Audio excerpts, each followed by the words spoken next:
this is Cynthia with Bull Creek Outdoors. We're here with David Covington. He's the owner of Habitat Builders, and he's going to give us some information today about his business. So, David, how are you today? I'm doing good. How are Good. you? Thank you for coming in. We Yeah, appreciate it. you bet. You bet. Happy to be here. Good. I think I'm happy to be here, anyways. So, David, let's tell us about Habitat Builders. Well, Habitat Builders is a company me and my son started, and I'm a retired game and fish biologist, and I was with the game and fish for 25 years, and I worked with those guys. I was just very grateful for the opportunities I was given there. I started out in on the Joe Hogan hatchery in fisheries management. I was pulling a seine and doing, shooting cormorants, whatever, I just started at the lowest level in the game of fish, and actually was given the opportunity to move over to the East Central Delta as a private lands biologist. Hmm. And a man named Jim Sullivan, he is a real good guy, and brought me in and mentored me. And I've had a lot of good supervisors throughout the years with the game and fish, and they give me the opportunity to be creative and kind of do my own thing. And the private lands program was fairly new. I was probably the I was the second, no, I was the third private lands biologist in the Delta, Really? and so it was kind of in its infancy. It's grown into a huge program with Uh the huh. game and fish now, and they got a chief and assistant chiefs, and I don't know even know how many private lands biologists they have, but Uh huh. we were a real small group, and but I would, if it was not on a wildlife management area, it was private lands. I mean, so it is nuisance animals. It was, anything from an injured owl to if it like I said, if it wasn't a hook and bullet species, I mean, we were sent to the private lands guys, and Okay. so I learned real quick. I dealt with a lot of diverse customers. Uh huh. I mean, I could tell you all kinds of Right. stories about going And he can about tell stories. yeah, yeah, yeah. You'd have the lady with the snake in her building or whatever. We get some crazy calls on stuff, but we did nuisance animal work from alligators. I relocated alligators. Really? Yeah, oh yeah, Uh huh. got to move a few bears through my Uh career, huh. and I've just a lot of hog trapping. We'll talk about that, I guess, later Yeah, on. we But will. Uh huh. but we it's a really cool, diverse career. I mean, from the fish, the habitat. That's where I'm going to say the habitats where I really got the opportunity to excel. Mm-hmm. The farm bill programs.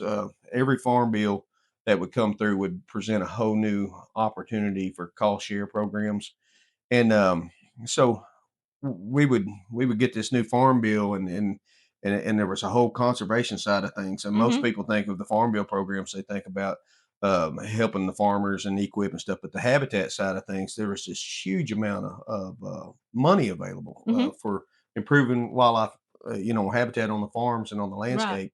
And there's still so many programs out there that people don't Sure. they don't know it's available, and they don't even realize that there's this whole workforce that the game and fish Right. is paying to help them Right. tap into this government money. And there's nothing more rewarding for me. I drive across the Delta, and I can see trees that we planted early in my career. Mm-hmm. I started in '98, I believe, is whenever I started. But I've worked with one particular family, three generations of one family in the Delta, and we're whenever I retired from the game of fish, you guys actually helped me.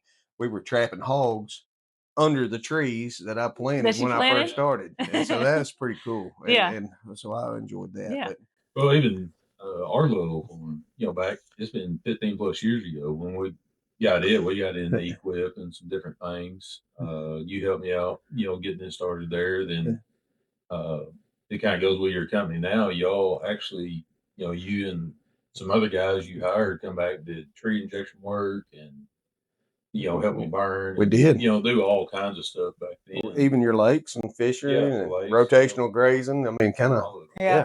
it was And, cool. and it was a big help on my farm. But I would never known about it or got going in it if it wasn't for the biologists and guys like you Yeah, helping us out. Then actually helping us get the work done after that. yeah, yeah. It was it was kind of uncharted territories. I mean, there was all this money and all these programs and all this resources that no one was tapping into. And once we figured it out, and it was the rest is history. There's thousands of acres, and I mean, and your project was really cool because I mean, I remember it was woods, and Mhm. I mean, it converted to a real working cattle farm, and Mhm. Wasn't a eh, single pond on the no, property? no, and wound up. So you had the water for the wildlife. Mhm. You had the fisheries. We actually stocked those things and had pretty good fisheries. And like I said, the timber stand improvement. I mean, almost every practice you can think of in the upland scenario, we did on your property, and it is pretty cool to think back about that. Right. Yeah. How that went. But So I mean, 25 years experience with the game and fish, and then you decided to go out on your own. So let's yeah, tell us about your business that you yeah, have. yeah. Like I said, me and my son Mason, we started this business. I think I've been gone from the commission about 3 years Mhm. now, and I believe, and it's been crazy. I mean, what we were doing on the side, we're now, doing it full time, and we're kind of, I got to be careful with, my son and my wife and everybody. We're habitat and fisheries, but we get into so much stuff. Right. I mean, we're problem solvers, is Right. what we are, and I do feel like it's a calling. Um, you know, I mean, I feel like that's God's purpose for me was Mhm. we're servants, is what we are. I mean, I feel like that's he told me you're gonna find what you need in serving others, and so serving the resources and serving the people, the state the taxpayers, that was one thing, and now we're doing the same thing. We're kind of you know we get calls. We got a diverse group of folks that we work for. We're bringing on new customers all the time, but what I found so rewarding is we end up um, we get a phone call, we come out there, and I really like the more distress the better. I mean, and but watching that project evolve and turn from just a raw piece of ground to really putting the infrastructure out there, Mhm. really, depending on what the landowner's objective Right. is. So, that's a driving point, but the, Mhm. the ones that let you have that Oh yeah. creative liberty to come in there and just do whatever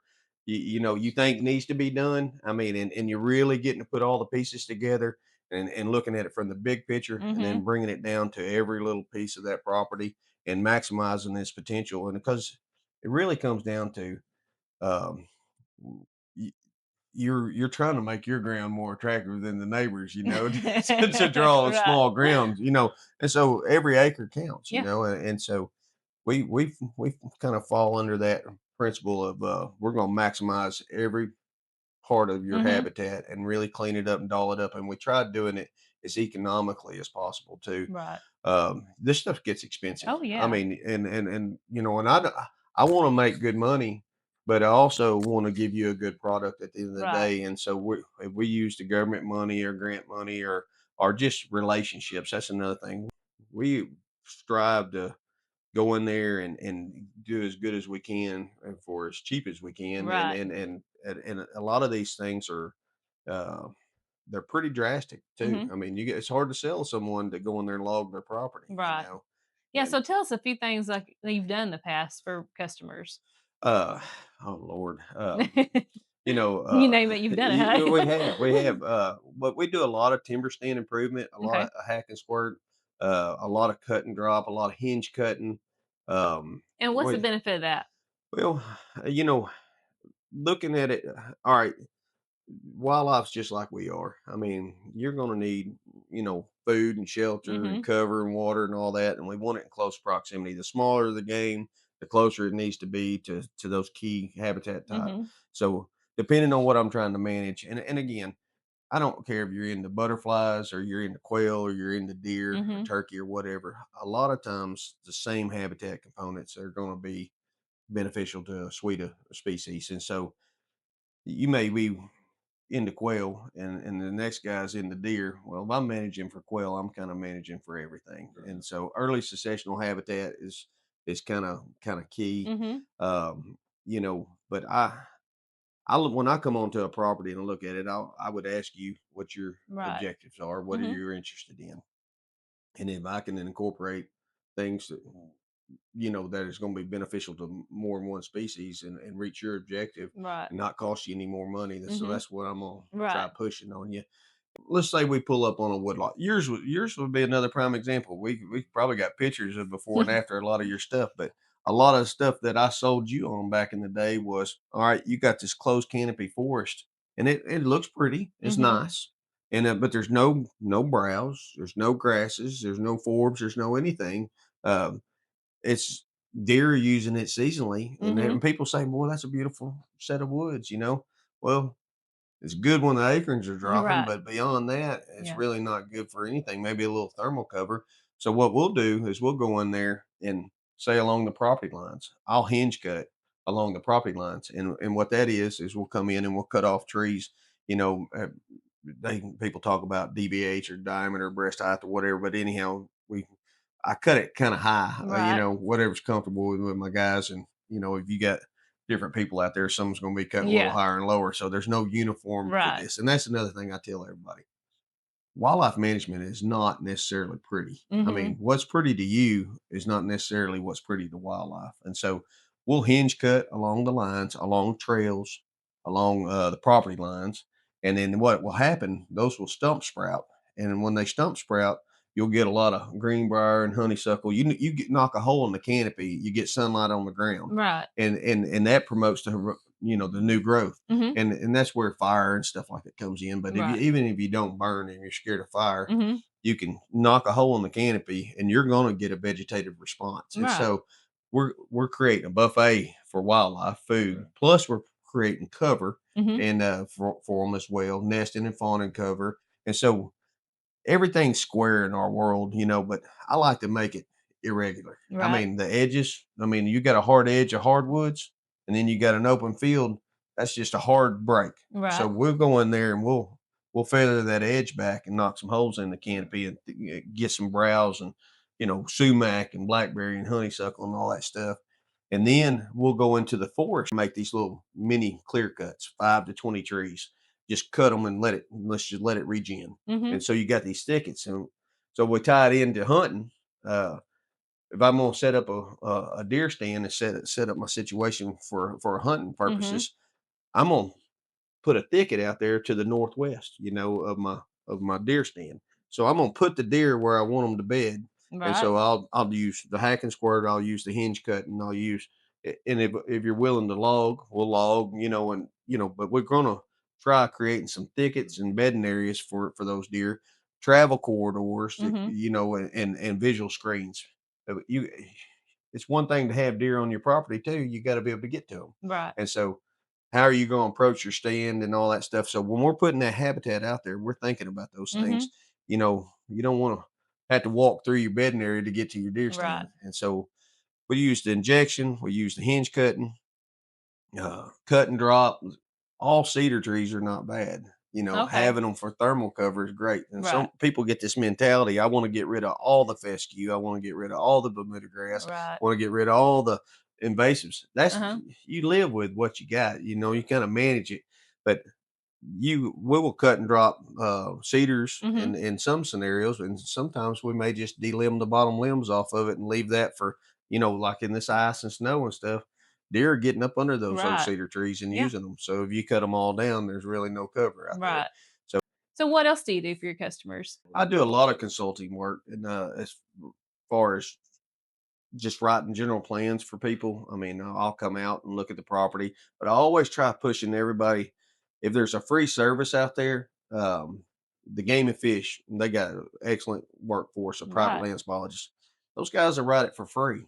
Mhm. So if I can get your stuff done for free, I'm gonna send you there. And you let them write the plan. I hate paperwork anyway. So, but I'll do a lot of management plans. I write a couple, 2 or 3 a week, and um, but a lot of my plans and stuff, almost all of them end up coming back to us and Yeah. then asking us to do some work for them. Right. And then once they test the waters and they see what we do, and realize that, it sounds like a lot of money at first, but I tell everybody this: we work hard and we work Mhm. fast, and we just try to focus on what the customer wants. Right. We do a lot of stuff that we don't want to do. And that's one thing I tell my son. I mean, we get out there, and again, I've said this once already, but we're kind of problem solvers for Mhm. people. And once you develop that relationship, and they trust you, and they know that you're not there and going to hurt them, and try taking advantage of them. I mean, a lot of people are guarded with their money and their Yeah. resources. They work hard for it, Right. and so we get out there, and we may be picking up trash on the roadside next to a property. We may be going out there, and I was on top of a barn the other day, leaf blowing, off a deal. I mean, we patched fence, we built Uh-huh. fence, we've done it all. We got out. One of my favorite examples of a diverse job is I went out on a beaver trapping job, and we trapped a beaver for a guy. Mhm. Well, next thing you know, his whole levee was all is eat up with beavers who'd been all up in there and Uh-huh. stuff. And I said, "Man, you're about to lose your pond levee." Right. But we next thing we renovated that guy's lake, drained it, rebuilt the levees, built him a peninsula and fire pits and all this elaborate stuff.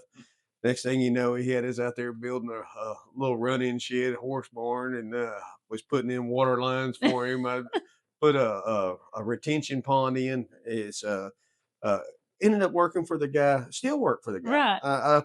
We put up a basketball goal for Christmas. Right. All for We're trapping one beaver. all for trapping one beaver. And Yeah. but again, we're habitat focused and Right. fisheries focused in the management, but every every property brings its unique Right. challenges and opportunities. And Mhm. so far, I still don't know what I'm going to do when I grow up, Right. but our company, for the purposes of habitat builders, we are pretty much habitat driven. And but you got to realize habitat can be managed numerous ways. And I got another farm that I really love and passionate about managing it. We do a lot of rotational grazing. We've set it up. We're Mhm. using cows to manage the property Right. instead of fire. Mhm. Our plow, we're Mhm. using mob grazing and Right. rotational grazing to take care of it. If we got a woody invasive problem, Mhm. and I just wrote a plan for a guy on the Buffalo River. The topography is unreal. I mean, it's so steep. Well, I don't want to drive a tractor on that, but I can take a herd of cows and put them on it and condense them down and let them Right. tromp the woodies in the ground and Right. kind of set back succession with cows. So, Mhm. we're just always coming up with a Right. unique way to manage Yeah. properties is what we're, focusing on is just that's what it's all about. It Right. doesn't matter what tool you use as Mhm. long as you get the disturbance. That's right. Yeah. Okay, so what's another thing that Habitat Builders does for their customers that you'd like to promote? Yeah. You know, if I was going to describe exactly one of the main things we do. I mean, we're kind of a turnkey operation. A couple of my clients, I mean, we from the summer food plots, the fall food plots, to the deer stands. I mean, I don't know how many deer stands I bought from you guys, but I bought a bunch of deer stands from you guys, Yeah. and we've spent a lot of money on stands, a lot of money on feeders. Heck, I think y'all got a pallet of food y'all are putting on my truck right now, But anyhow, so there's been the we from planning to implementing the habitat work to setting all the deer stands up. I mean, I put deer stands together, I put them all out there, climbing stands, ladders, feeders, supplemental feeding. I mean, I bought truckloads of minerals from you guys. We put a lot of pretty much year round managing for the wildlife, but making it ready for the customer when they get Right. ready to come out there. And we build maps for them and stuff, and discuss wind directions on how they're going to approach their stands. It's one thing to just get out there and do it and plan it all, but if these guys aren't successful, they don't want to call you back. Right. And so I gotta give them the opportunity, and if they're not seeing deer, I'm not doing my job right. Right. And this duck season's kind of hurt me pretty bad because I've got everything, a lot of the stuff I count on rainwater and stuff, and it's been a dry year, so Right. I spent a lot of money for some folks, and they didn't kill ducks, and so but from the hunting perspective, uh, we put duck blinds out there, we brush duck blinds, we do it all. I mean, it's so. Um, it's really kind of rewarding that we take a lot often takes a blank slate, Mhm. and we're given the ability to doll that thing up, create the diversity we need, create the travel corridors, do the visual screens. I mean, really lay that property out and make it, I mean, first class.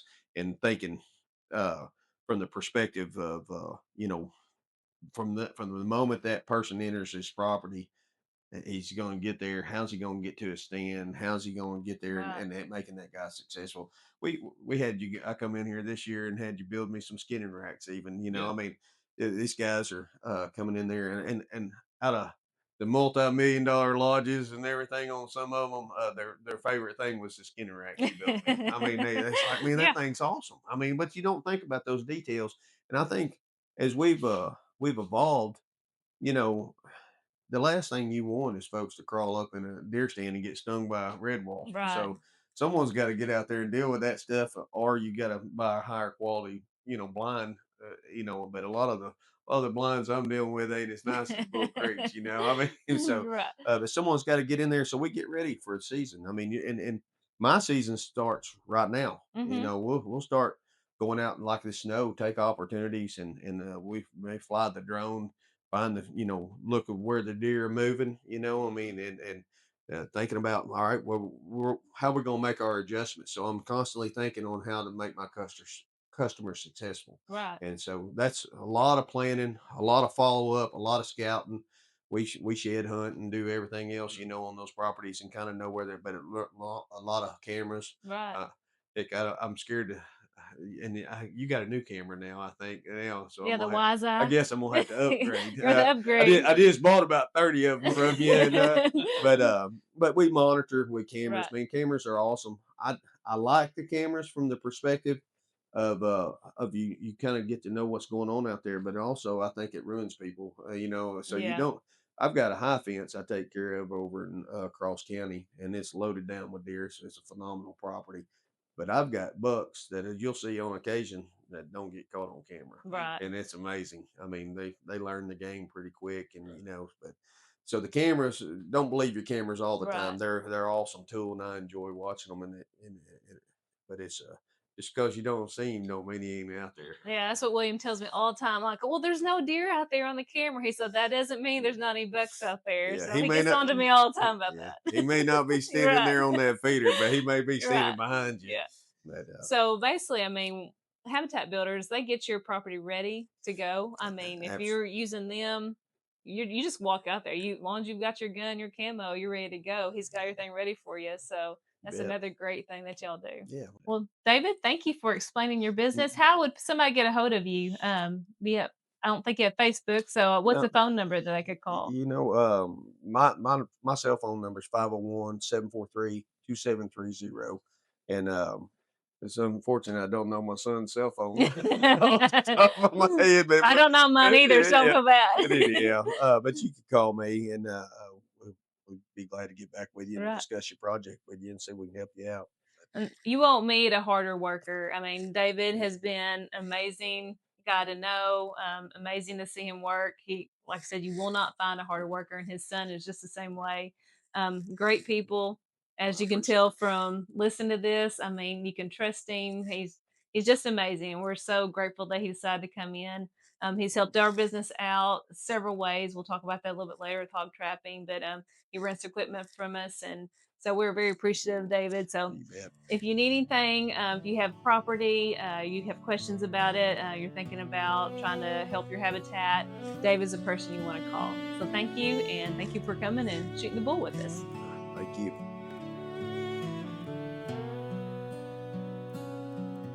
The way you see me doesn't change who I am. May not look like much, but I once was a man. Take a look in my eyes, you might catch a glimpse. And this old body is a heart with a lot of miles. If you only knew me, you might extend a hand. You might not think much at first glance, only because he knows me. Am I able to stand